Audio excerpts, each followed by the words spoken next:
a revival of the traditional indigenous knowledge and the understanding of the sacredness of snow leopard. So snow leopards are considered to be sacred in all of our regions, but due to the and this knowledge was unfortunately forbidden to practice in the 20th century.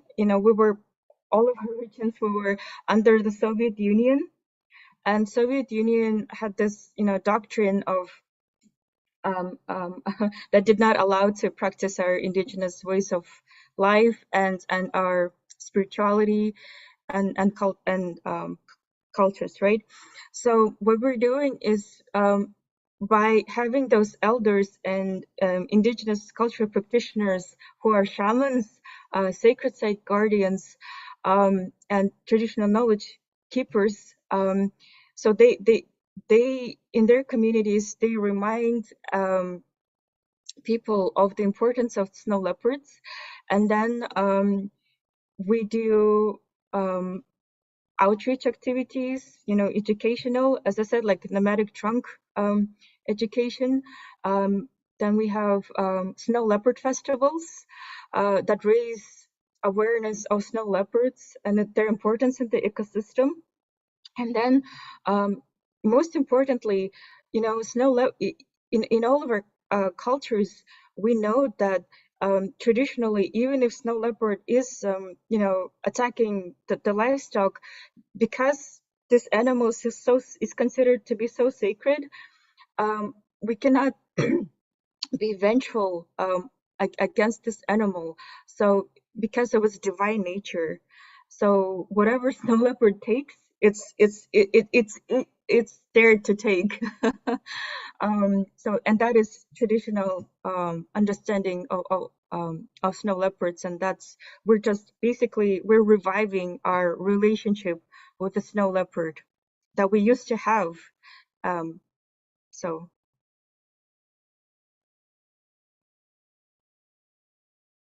Thank you so much, Maria. Yes, thank you. Thank you very much, Maria. And our next speaker is Noon Altijani Osman Abakar.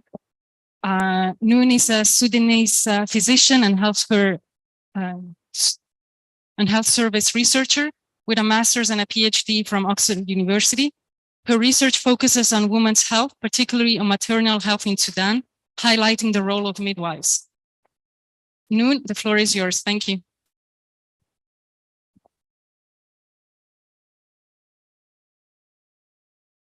Oh, sorry, I was muted.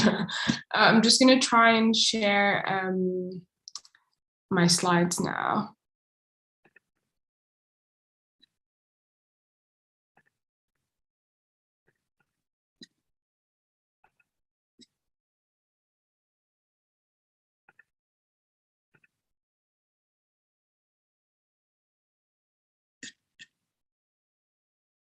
Can you see the presentation? Yes, we can. Okay. Sorry, just a second. Thank you so much, Diana, for the presentation. I'm really happy to be here. I'm just gonna, sorry, just move this from the way.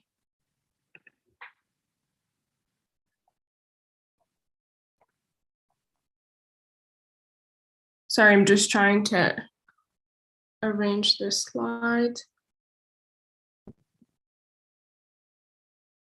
Okay, so I've prepared a brief presentation on the use of data to accelerate the empowerment of healthcare professionals for climate change.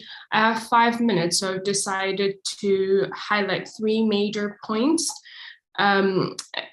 As you can see here from my outline, the first is that really the climate crisis is inseparable from it being a health crisis. And the second that I wanted to point out was that health professionals are not only well positioned to advocate for climate action, but you can also argue that they have a moral responsibility to do so wherever is possible. And lastly, I just wanted to show some examples of professional efforts for climate change. I'll be mostly providing examples from the United Kingdom, just because that's where I currently practice. A recent study from colleagues at the universities of Birmingham, Leicester, and Harvard have estimated that in 2018, 1 in every 5 global deaths can be attributable to fossil fuel. And this kind of effect of climate change in health, it really varies. It varies from region to region, but it also depends on the ability of the different groups within these regions to respond to and adapt to these changes. And these, when we're thinking about how the climate can affect health, it can do so in either direct ways, such as the impact of extreme heat, leading to heat strokes and death, and affecting disproportionately vulnerable groups, such as people over the age of 65 who might have some other comorbidities. But also it can affect health indirectly by really disturbing the foundations of good health. For example, if we think about cases of drought affecting things like food security and the availability of water. For healthcare professionals, this data on the health consequences of our changing climate cannot really be underestimated. For myself as a healthcare professional, 1 in 5 deaths, that's a pretty chilling statistic. So we cannot really underestimate this effect, but we also cannot afford to ignore it. We also are well positioned in terms of where our kind of trustworthiness within the communities. We're very well positioned to act on these data. After all, many of us pride ourselves of listening and using these data from clinical research. Like I mentioned, we're also entrusted by our communities to act on this data and to advocate for the health of our patients, whether this be in the hospital or in clinic or outside in the community. And we can also, again, as professionals, we cannot ignore the fact that our health care and our health services are all actually also contributing to the global carbon footprint, and this varies between countries, and it accounts for up to 10% of the carbon footprint, like the carbon footprint of certain countries like the US. So in a way, how we care for our patient can actually be harming them, and you can argue that then we would have the moral imperative to demand a more environmentally friendly healthcare system. After all, we did take an oath to do no harm. Now, if I'm thinking of some of the few examples of what healthcare professionals are doing now for climate action, and also some of the other things that they can continue to do. The first thing is, and I've got the first image here, is of the Lancet Countdown, which is an independent body, a research body of health professionals worldwide who are working to track the progress on health and climate change. They publish annual reports on health impact on the climate. They also provide data on the progress, and then they also provide data that can be used for individuals, for advocacy efforts, for NGOs, but they also are targeting policymakers and decision makers. So a very major role that healthcare providers can take is to really raise the profile of the issue of climate change as a health issue and as a health crisis. For many of us who are interested in this, we might think that this kind of information is very widespread, but I think we cannot afford to make such assumptions, and we really need to be working hard to raise the profile. The other thing is this research into how to make healthcare sustainable is growing, and is growing rapidly. And this can be used to empower individual practitioners to make sustainable choices in their everyday practice. So things to urge really practitioners to think and go beyond recycling, and really drive forward the point that we need to rethink our daily decisions to improve the environment and to make our healthcare system much more friendly. So, for example, data are available now on the different types of medicines and medications that people prescribe, but also their environmental impact. A common example is some of the asthma inhalers that people are using. Change, like air pollution, affect lung and respiratory conditions like asthma, but many of the asthma inhalers that we're using actually have a very large footprint and in a way contributing to the diseases they're preventing. So this kind of information really helps practitioners choose which inhalers to prescribe in their day-to-day practice, and therefore reduce their carbon footprint. There's also, again, some of the data showing that, for example, single-use equipment do not necessarily have an effect on reducing infection risks. And again, this really drives efforts to eliminate certain single-use equipment that are used within hospitals and operating theaters. But then in addition to that, large kind of the large evidence that's available can help leaders who are in a position to influence our the future decisions in our healthcare.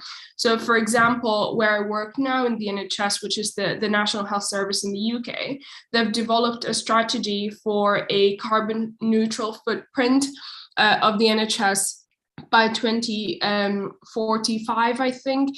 And a big part of what they're aiming to do, which was a truly mammoth effort, where over 600 pieces of evidence were reviewed to really think about how we can improve the decision we make within the healthcare system, but also leverage our position to really influence other people involved in healthcare, so transportation system, logistics, the pharmaceuticals, to also really bring down their impact.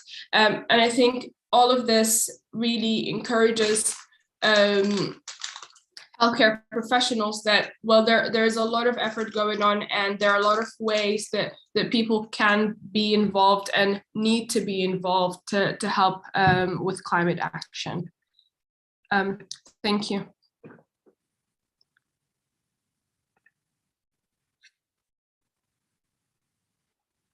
Thank you so much, Noon, for making us rethink about healthcare in the face of the current climate crisis. Do we have any questions for Noon? Yes. Hi, Noon. I am an American lady and would love to know how we can get in touch with you to learn more and potentially collaborate. Thank you. Well, so I didn't catch your name very well, but I think Diana would have access to my information. I'm happy for that to be shared to whoever would want to have a further discussion about this and think about ways to collaborate. Absolutely. Thank you. That's wonderful. And now we welcome Douglas Mbura from the Kisii tribe in Kenya. Douglas is a water engineer and GIS specialist. He's also the founder of GEO Smith, a location services consulting company based in Nairobi, Kenya, that works with communities and organizations to create location-based tools that delight. Douglas, the floor is yours. Thank you.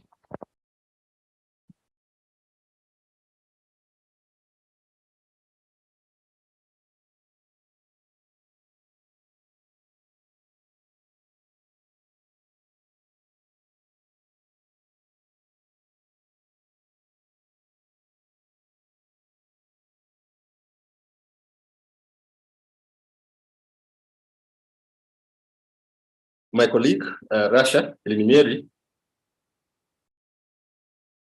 Hi, my name is Douglas Mbura, and I come from the Kisi tribe, which is a community in the western part of Kenya. I'm going to share with you my experience and what I learned by participating in the GEO Indigenous COVID-19 hackathon that was held in the year 2020 at the height of COVID-19 pandemic.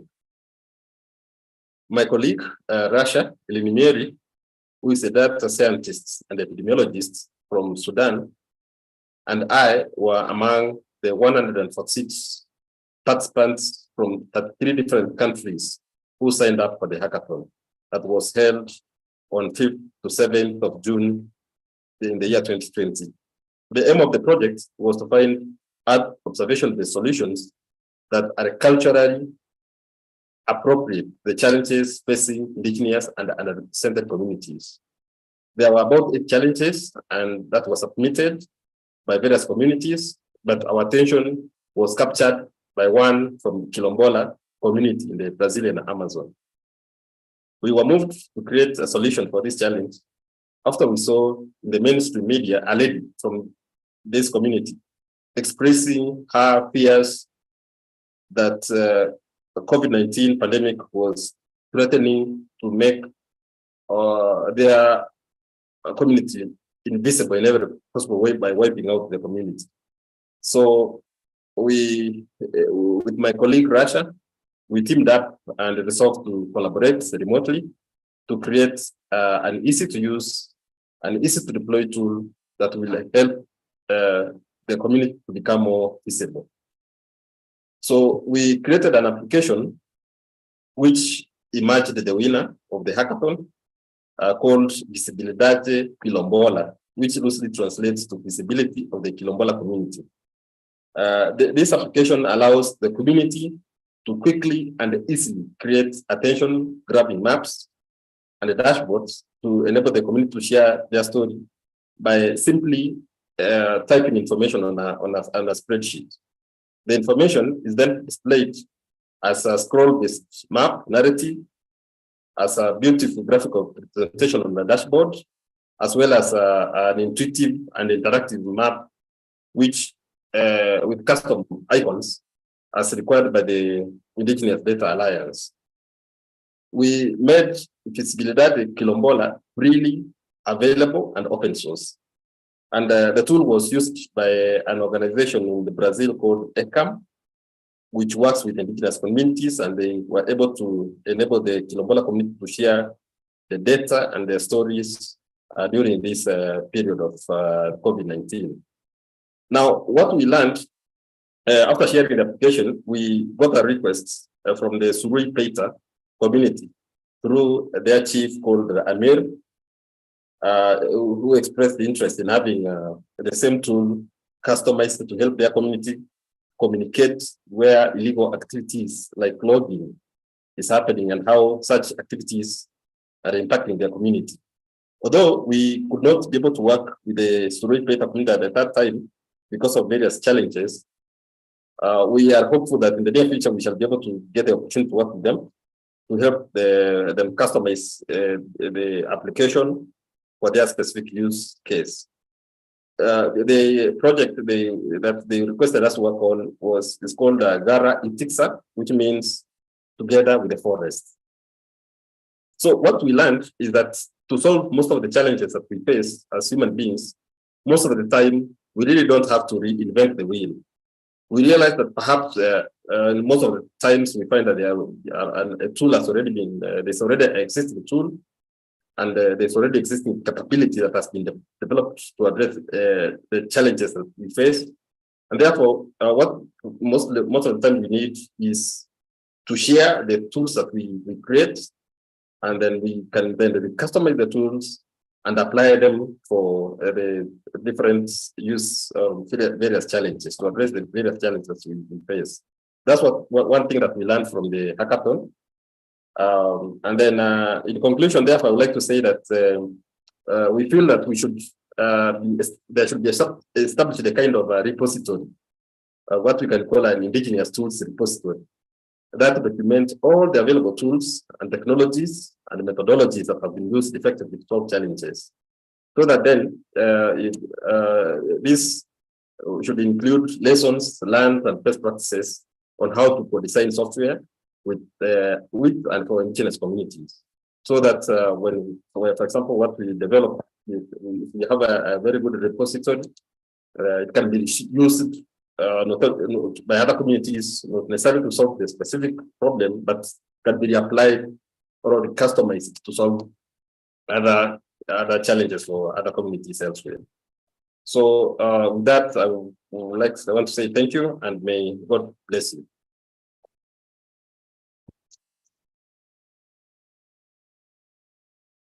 Thank you so much, Douglas. Are there any questions for Douglas?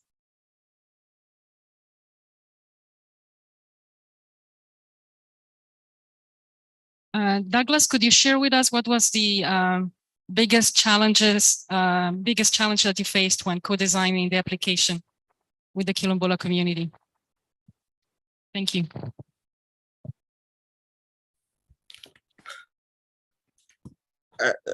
Yes, thank you. Thank you very much, Diana. I hope you can be able to hear me. Yes, we can hear you. Yes, actually, the biggest challenge that we faced during the time was that, of course, being a hackathon where we were collaborating remotely with other teams, one of the challenges we were facing at the time, and we were doing this at the time of the lockdown and working at different time frames. I was working with my colleague. Russia was at the time based in the US, and here I was here in East African time. So there was about 12 hours or 12 hours time difference. So it was really difficult for us to be able to do this within a very short time, because the hackathon was started on 5th, was about a 2 days hackathon. So it was really challenging for us to be able to collaborate and come up with what we did. And then again, after that, there was also a challenge of customizing this tool for the Quilombola community in Brazil, because none of us was able to speak Portuguese. So we really had to rely on translators from the organization called ECAM to be able to translate the content and the needs of the community for us to be able to come up with what we did. So, but then it was overall, I can say the challenges were, I can say it was an experience, because then now for us and for GEO, for the team that we were working, it became clear to us that sometimes we can overcome such kind of challenges, the challenges of location, the challenges of timelines, and even challenges of language barrier, to be able to co-design software for other communities. So yeah, so I think that's what I can say about the challenges that we face. Thank you. Thank you very much, Douglas. And the issues we heard today from the Samburu tribe in northern Kenya all the way to the Amazon jungle are prime examples of the complexity of climate change and the need to move beyond conventional knowledge systems and incorporate different ways of knowing and looking at the world. And we will now move into the second part of the session, the way forward. Sorry, could you put the slides, please? Thank you. Next slide. So if half of the world is still without access to the internet, how can we say that Earth observation data is accessible to all? If indigenous people who protect 80% of the world's biodiversity still struggle to find funding for their climate resilience projects, how can we talk about climate equity? If indigenous scholars still find obstacles when trying to publish their findings based on indigenous knowledge and climate assessments, how can we talk about climate justice? If climate data is so crucial for climate adaptation, why do indigenous people who are at the forefront of climate change have reduced availability of reliable and timely EO data? So how is the Geo-Indigenous Alliance trying to overcome these challenges? Next slide, please. Since colonization, indigenous communities have fought to have their voices heard and to be seen and acknowledged by the local governments. The GEO-Indigenous Alliance is developing Indigenous principles of engagement, will convene advisory groups of Indigenous representatives, and is advocating for the adoption of the United Nations Declaration of Indigenous Peoples across the GEO community to ensure that Indigenous people have equal access and rights to Earth observation data and tools. Next slide, please. Indigenous people have always been innovators with a foot in their traditional world and a foot in the future. Indigenous innovation is guided by the wisdom of their elders. It's sustainable, it's holistic, it's inclusive, and reflects their Indigenous values, whilst empowering the community to solve their own challenges. And Indigenous hackathon methodology is a new way to co-design solutions using collective crowdsourced intelligence and the ancient wisdom of Indigenous people to solve local issues. This method seeks to empower Indigenous communities to define their most pressing problems and solve for their own needs, while co-creating a bridge of knowledge between tribal elders and their youth. Through the Indigenous hackathons, we have engaged with over 500 hackers from around the world and co-designed over 15 applications with Indigenous communities worldwide. As this Indigenous methodology keeps having ripple effects across the planet, it will continue to be our key engagement strategies to co-design software with and for Indigenous peoples in the future. Next slide. Sorry, the next one. The Indigenous Alliance recognizes Indigenous youth who are making innovative contributions to addressing the climate crisis through the use of Indigenous traditional knowledge and Earth observation data. We will soon be launching the GEO-Indigenous Youth Ambassador Program, which will act as possible role models, and the Indigenous youth will receive tailored professional development and networking opportunities, and we will need your support in order to make this a reality. And new Indigenous methodologies are also urgently needed to successfully link big data with Indigenous knowledge systems and solve some of humanity's most pressing socio-ecological challenges. We put an open call last month to gather the best minds from across the globe to provide practical tools for critical reflection on research and applicable theories to challenge the educational and scientific communities' deficit thinking about Indigenous and other minority groups, and provide practical tools for action. And we received submissions from all over the world covering a range of topics from indigenizing climate strategies to holistic climate change initiatives. And we are excited to have 3 of our contributing authors presenting in this session. Maria Azunova, who presented earlier, Don Hawk will be presenting after me, and Dr. Otham Blackdeer. And the book will be published next year. Could we go to the slide before that? Yes, thank you. We envision a future in which environmental data sets are accessible to everyone, everywhere, regardless of their location, profession, or processing capacity of personal computers. We want to capitalize on open source tools that are expanding the range of people who have access to critical environmental data beyond the traditional groups of university, research centers, and government agencies. And we're building strategic partnerships with data providers and research institutions such as FAO, CEPAL, and the NICP Satellite Data Program that you will soon hear from them. And we welcome collaborations with more partners from the GEO community. Next slide, please. And it's easy to focus on all that is going wrong in the world right now. In fact, it's hard to forget for a single moment all the challenges that we're facing. But perhaps this is our chance to reject separation and embrace the interconnectedness of things. Our fates are tied together, and we must take care that our technologies are viewed through the lens of our common humanity. We are working towards a future in which Indigenous people are paid to have a seat at the table, a future in which Indigenous scholars are leading climate assessments and weaving Indigenous knowledge with Earth observation data and climate resilient strategies. And your support is essential for this future to become a reality. Next slide, please. And feel free to contact me. That's my email address, and you can find me on Twitter. Thank you very much. And it's my pleasure now to introduce you to Don Hawk.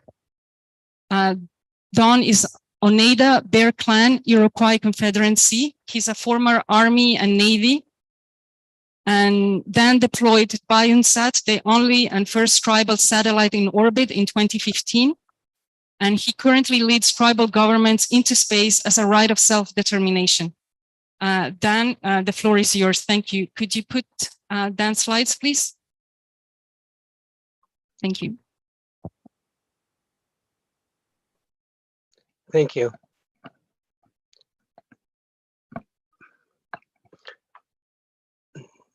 I don't quite see the slides yet. My name is Dan Hawk. I am Oneida Bear Clan. Diana did mention that I supported the launch of the BisonSat 2015, my first tribal satellite in orbit. And so my first slide here is the way forward. Indigenous space sovereignty. The United Nations tells us as Indigenous people that we have an equal right and an equal right access to space. And that is a human right, and it's a right of self-determination, but it's a right that we have not taken, we have not done, we are not in there yet. We're going, that's what we're going. So where are we going? We're going into space. And so this is about Indigenous space sovereignty. So you heard at the very beginning where James Ratling Leaf Sr. had mentioned that Deb Haaland had mentioned that we should, as Indigenous people, access our data from space, as an example, from Landsat or Sentinel, as an example. But what we need to do is we need to go one step beyond that, and that one step beyond that is our right of self-determination to create our own satellites, to get our own sovereignty data, to be able to provide us the information that we need in real time, that would then mitigate some of those issues that Diana just had talked about, which is the information that we would get that would be ours, and then we'd have in real time. So we have the ability to access that information and to be able to understand what it means, and then to go forward from there. So the next slide, please. So global Indigenous sovereignty. So the first thing that we would need is we need Indigenous ground stations. So we need a network of Indigenous ground stations around the world for all of our Indigenous peoples. And so what that would mean is basically just a receiver and antenna. So we can create a network almost immediately with relative small amount of funding. And then what we could do is to train our ground stations on the satellite data that we can get in real time to be able to then use that data in the way that we need to. So Indigenous ground station network is very important and relatively cheap to do, and would be our very first training on satellites and the ground stations and the data. The next part of that would be the network. So we'd eventually, while we're doing the ground stations, we would be creating our own tribal satellites, our own Indigenous satellites, the satellites that we would then use to enhance what we'd be getting from like Landsat as an example, or Sentinel. So we would have our own satellites for our own data and for our own Indigenous purposes. The next opportunity after that is to decentralize the cloud computing capabilities. So in other words, that we would have ground stations, but we would have cloud computing capability across continents, as an example, so that we would all be able to manipulate in the constellations of satellites that we would have to get the data that's necessary in real time. The next thing that we need to do is that we're looking at in the Intertribal Space Conference coming here in November next month in Clinton, Oklahoma, is to be launch operators.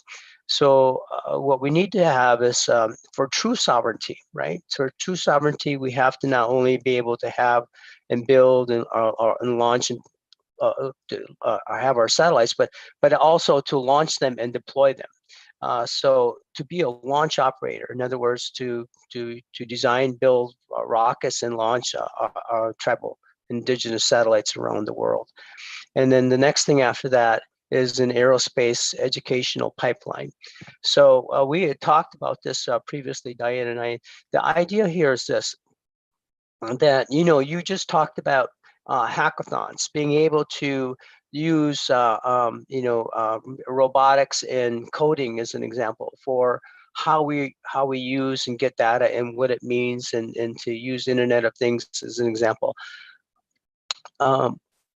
That pipeline is necessary, and that aerospace pipeline is important, because then you can talk about ideas of going into space, high-powered rocketry, tethered aerostats, high-altitude balloons, those payloads that are necessary to get into space, CubeSat satellites. So there's no reason why Indigenous people, Indigenous students can't move from coding to satellites, and then we eventually then are having our own satellite network, our own capability, our own ground station. So that's what true sovereignty is, and that's where we're heading. So we move beyond what is given to us to give it to something that we can create. So thank you very much.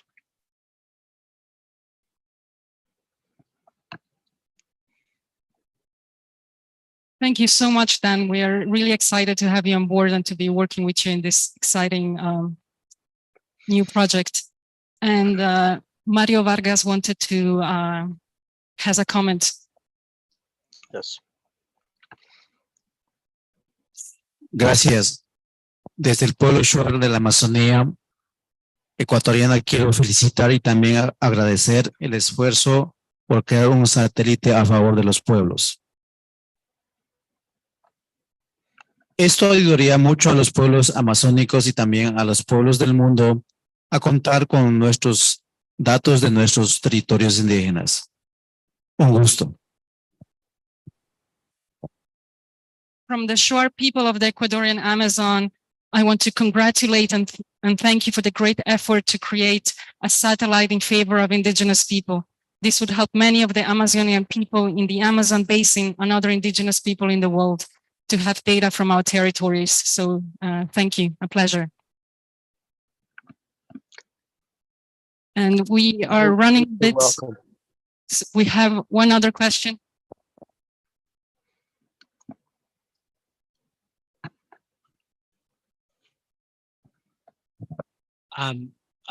This is not like an insensitive question, but I'm a little bit trying to understand what is the bottleneck for using the existing satellite systems? Like, where are those systems lacking?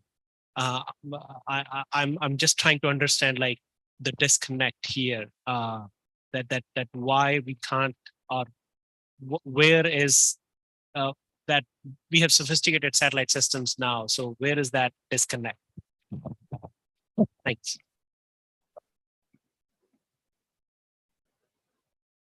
I can chime in on that one. Okay, so the very first thing is about sovereignty. So our data sovereignty, we talked about that.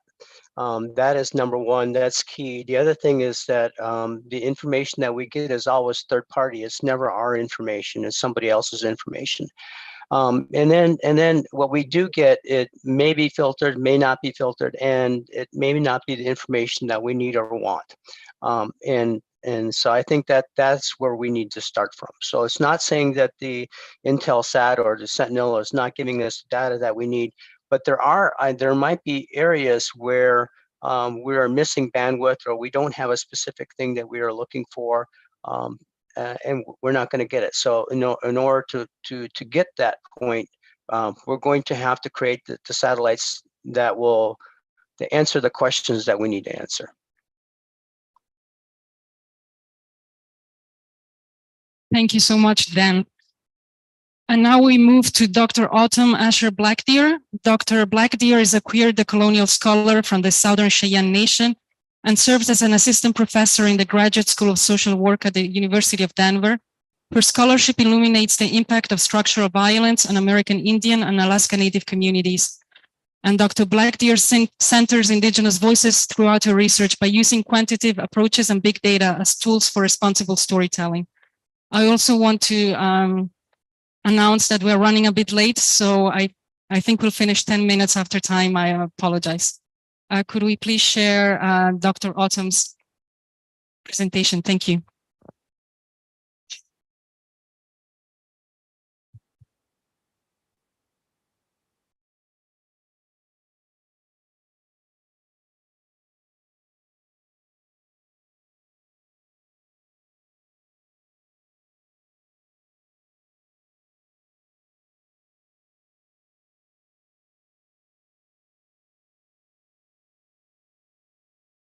Asher Blackbeard. I'm from the Southern Cheyenne Nation, and I'm an assistant professor at the University of Denver in Colorado, which is in the United States, also known as Turtle Island. So today I'm going to be talking about my work on decolonizing data, the movement for Indigenous data sovereignty. So overall, I'm just going to give a brief overview about issues with native data and why we need to really advocate for better collection of our data and how that's handled. I'm also going to talk and introduce about Indigenous data sovereignty and how that's a vital framework for our work on climate action. I'll conclude with a little concrete steps for how we can actually take steps to begin decolonizing data for climate action. So one of the main issues with Indigenous data or with considering Native folks in data at all is that we're often left out completely, right? So we know that we're not reflected in these data reports, we're not seen. And when we are included, we're often placed in the other category, right? So we're lumped in with kind of everybody else that didn't have enough folks to meet sample size, qualifications. So this is actually such a big problem that the National Congress on American Indians has referred to this as like the asterisk nation, right? So the little star sign on your computer is like an asterisk.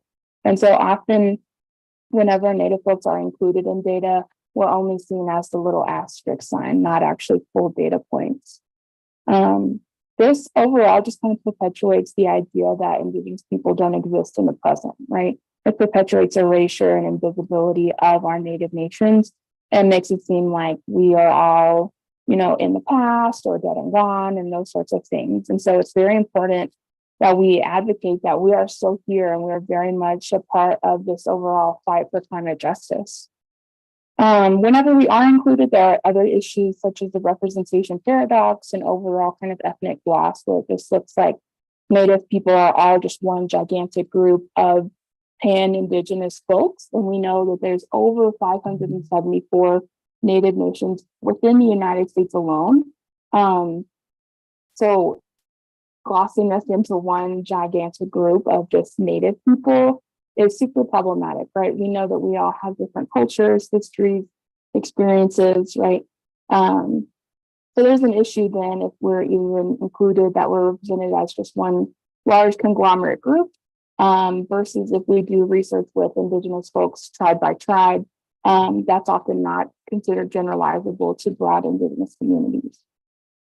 So ultimately, data colonialism is a growing issue globally, right? Data is seen as the new frontier and the new land grab, right? And so it's really just mimicking the same things that historical settler colonialism has done, right?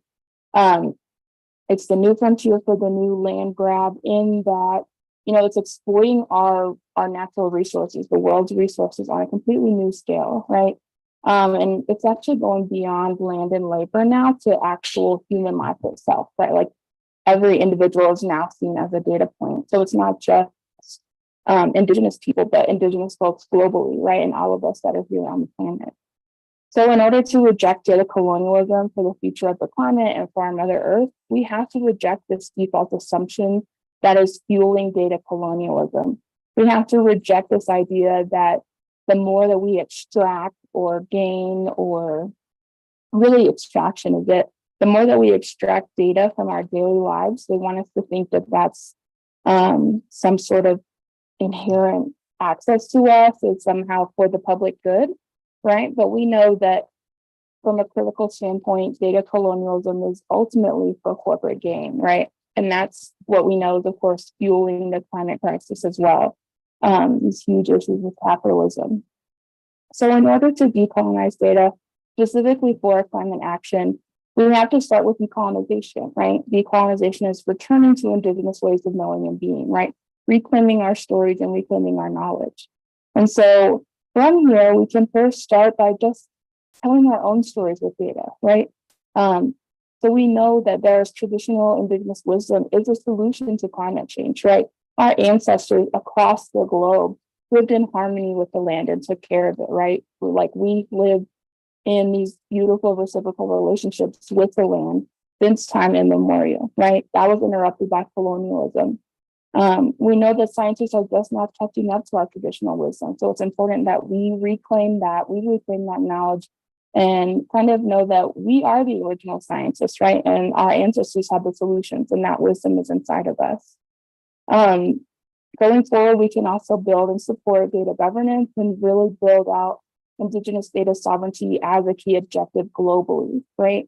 And then we can further build out these frameworks to support our overall mission to achieve climate justice. So thank you so much for having me. I'm so sorry I couldn't be there in person or live with you right now, but please reach out with any questions, and I really look forward to hearing more. Thanks so much. Bye-bye.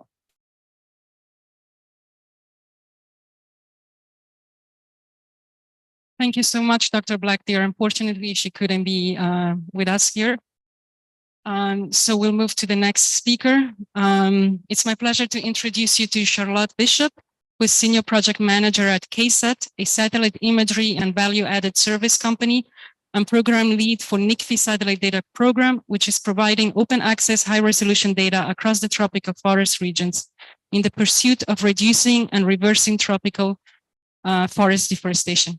Thank you, Charlotte. The floor is yours. And thank you, Deanna. Hopefully you can see my slides correctly and they're the right way around. Do let me know if not.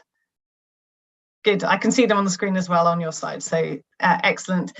This is really interesting, listening to all the speakers so far, and it's a real pleasure to be part of the discussion today and share a very, very brief introduction to the NICFI Satellite Data Program, which some of you may be aware of.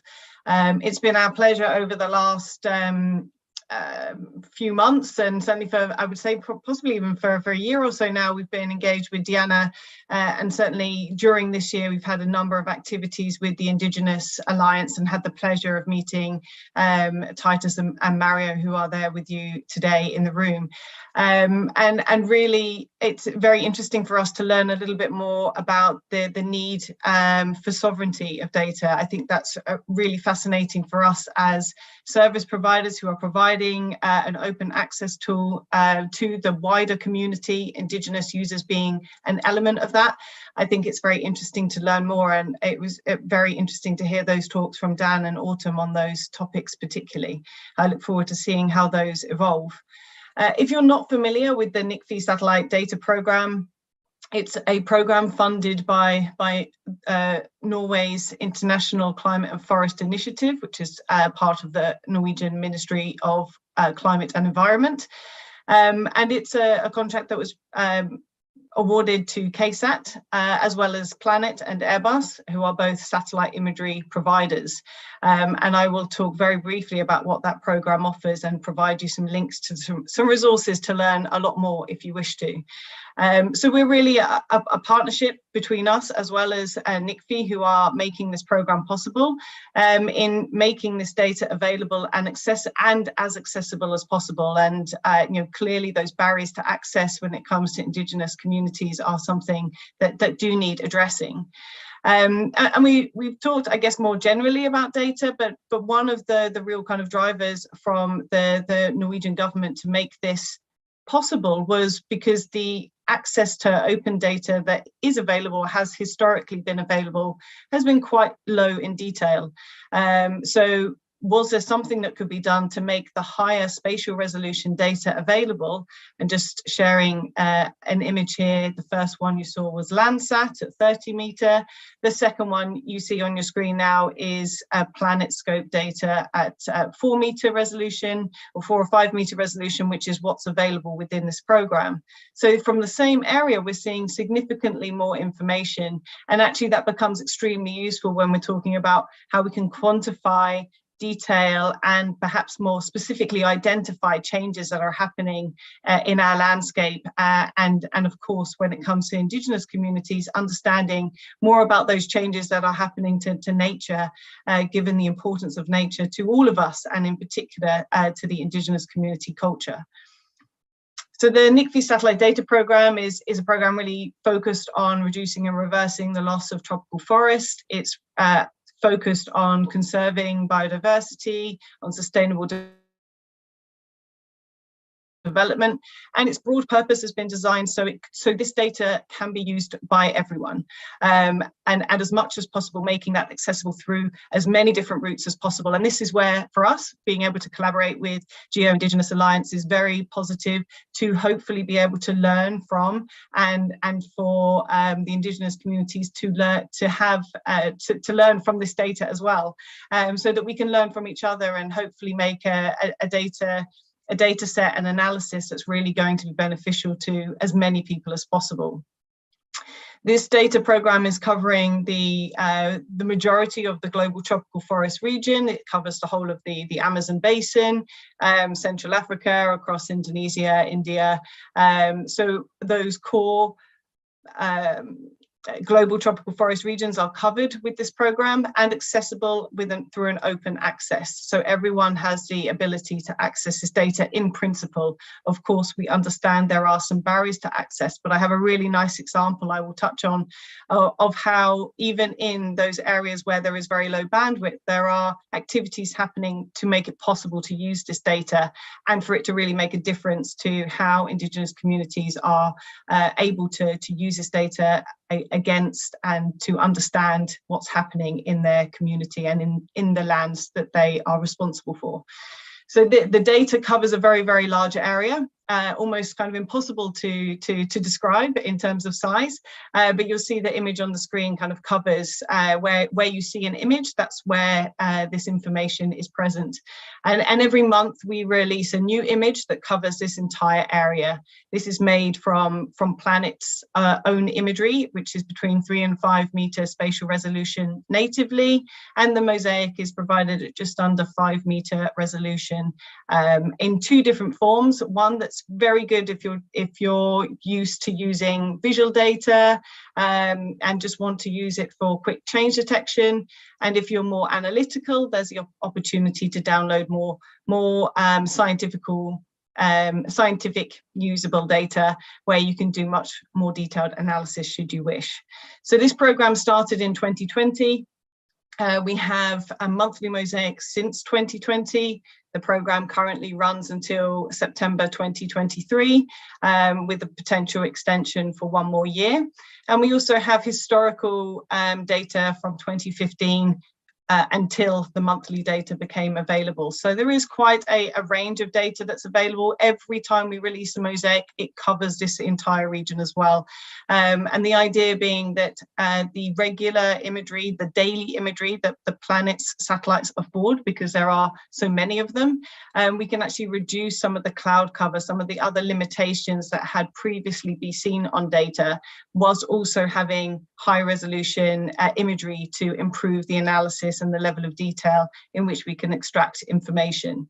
So there's really a lot of information I could say, but in kind of conscious of time, I just wanted to focus very briefly on 2 kind of quick examples that are using of how the Indigenous community, or indirectly this data, is being used to highlight issues that are affecting the Indigenous community.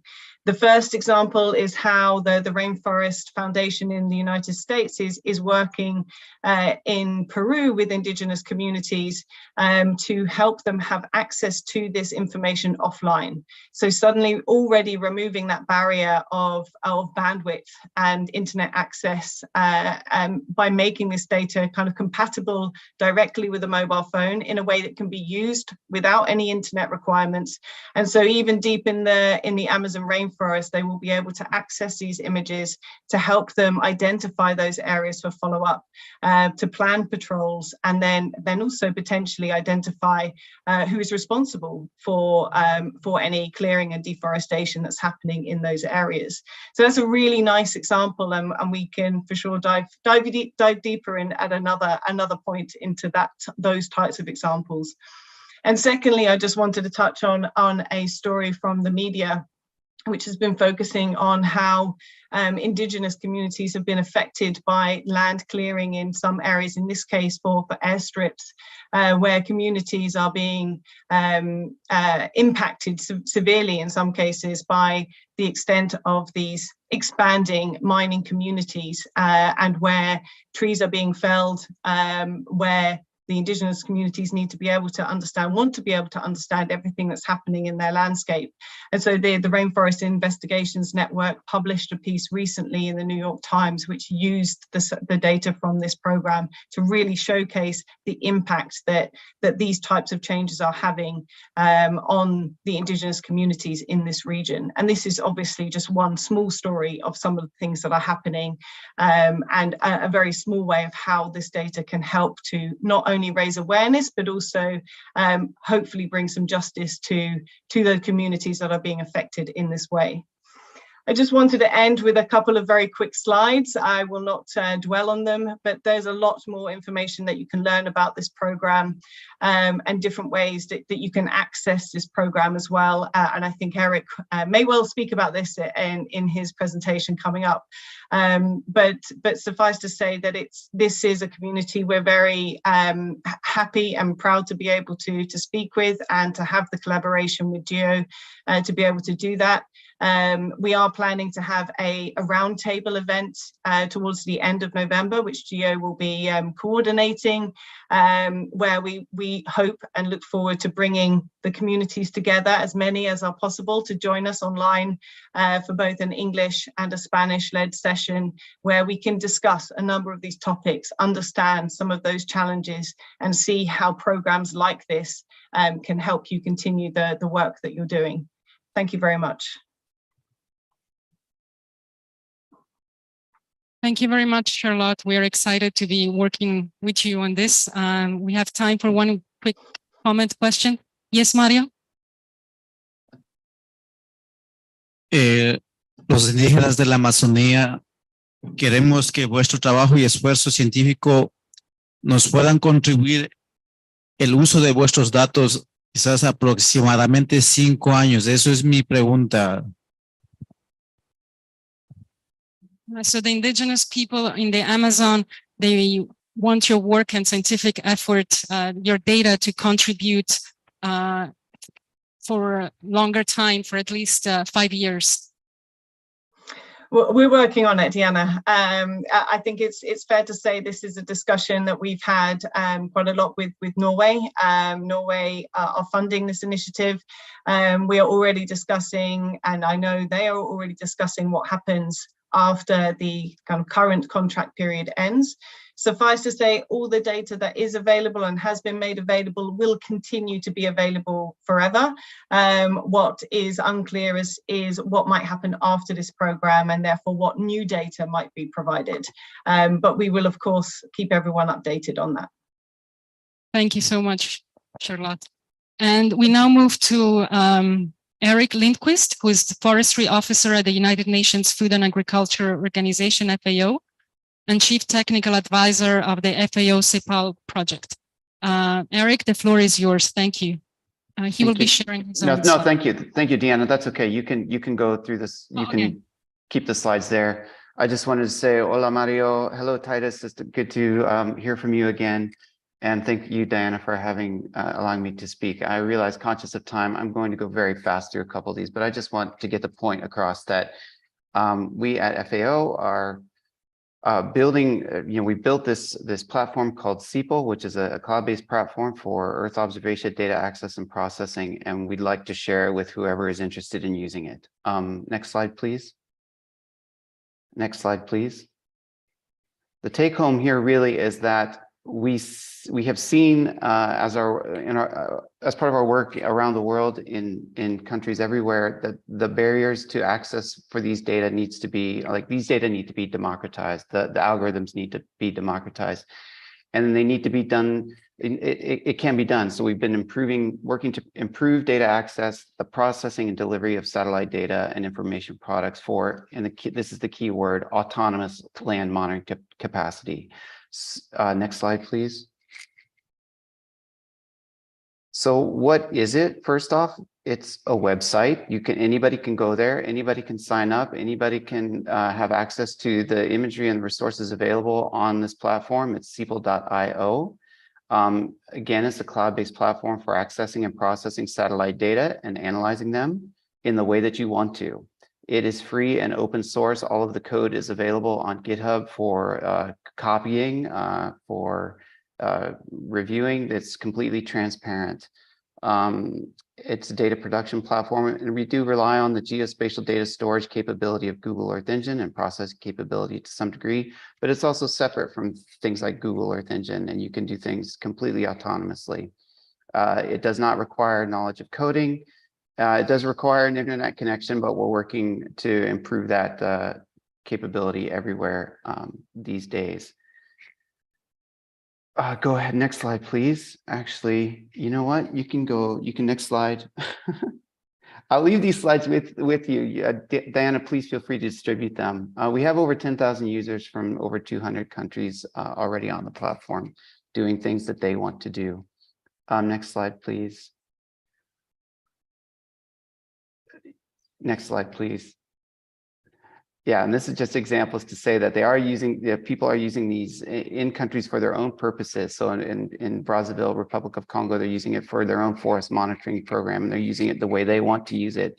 In Jakarta, Indonesia, they're using it to monitor peatland and peatland restoration in the way that they want to use it. So you know, I'm not controlling, or we're not controlling how they use it. They do their own thing, and they fit it into their own existing systems. Next slide, please. Yes, you can access, as Charlotte just mentioned, there's this vast amount of high resolution data available. You can access and process those data directly in a high computing, like a high powered computing platform, and anybody has the ability to do this.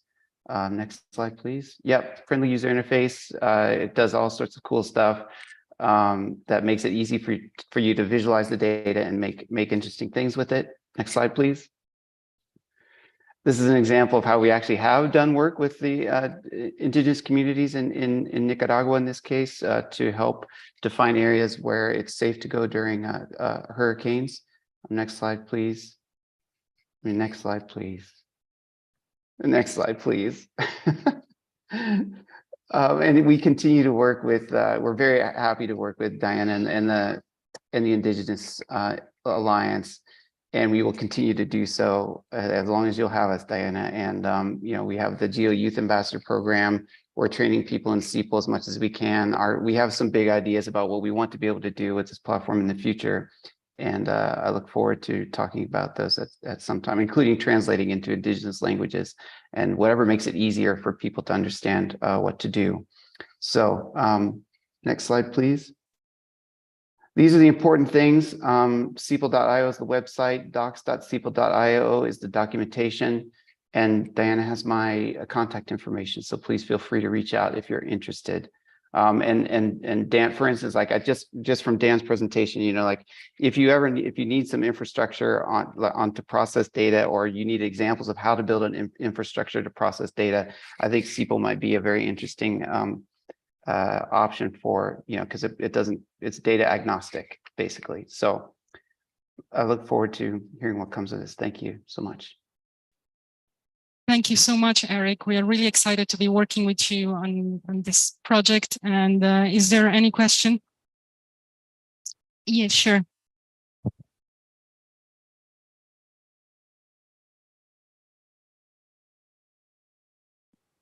Hi, thank you.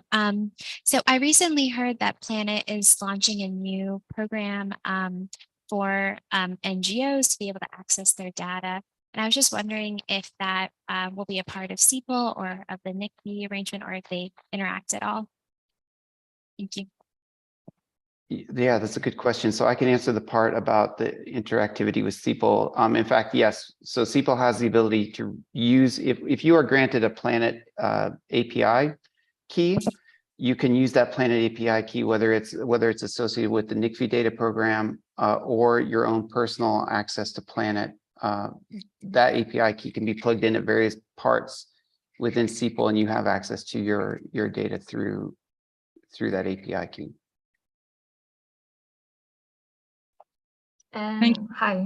Yeah, hi. If I may, I could speak to the Planet side of the question.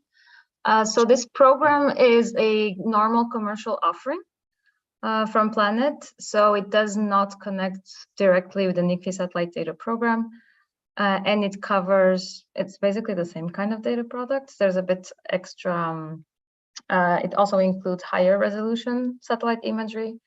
So it's complementary probably at this point, but I mean, if you're a user of NICFI and you have feedback and you could tell us what kind of data sets would be most useful or how you're using the data at this point, we'd love to hear that. And we definitely make sure that that information is relayed to the ministry in Norway so that they can take it into account in any considerations. Thank you very much. And before we conclude, I would like to invite Titus and Mario to give some very short closing remarks. And thank you.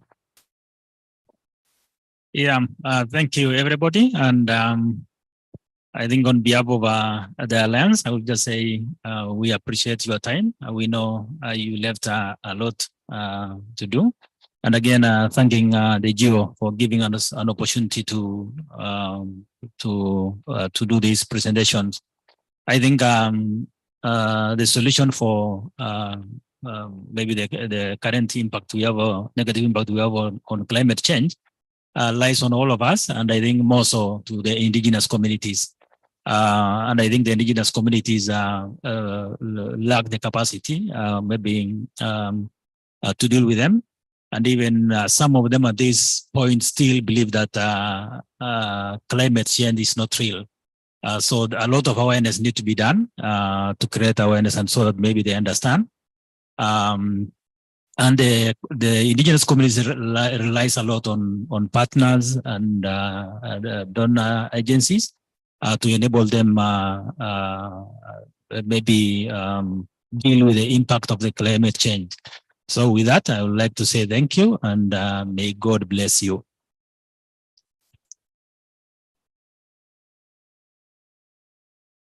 Participantes, quiero dejar mi agradecimiento profundo a nombre de los pueblos amazónicos e invitar a seguir trabajando en defensa de nuestros territorios y del planeta. I want to thank you on behalf of the indigenous people of the Ecuadorian Amazon and invite you to continue working in defense of our territories and the good of humanity. Thank you. Thank you so much. Thank you to everyone online as well. Thank you, everyone. Yeah. Thank you. Thank you. Thank you very much. Bye. Bye. Bye.